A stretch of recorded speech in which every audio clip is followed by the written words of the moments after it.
Ето го Чичко Алдо. С него правим първата яхта за тази година.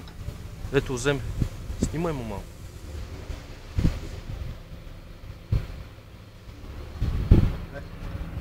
Ето е яхтичката. Казва се Паша.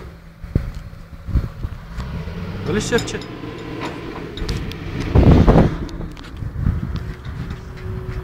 Сега бай Тошо ще покаже своето изкуство. Един от малките майстори на острова ще ви покаже как се полира на готово, на полирано. Но това няма голямо значение, защото ние сме го полирали преди това. Това не и там, момчето ми. Това не и по-нагоре и надолу.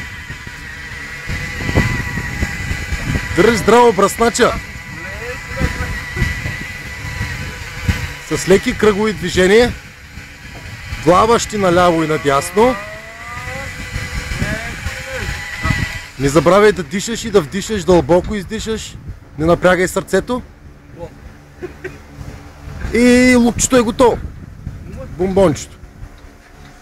Готово за консумиране.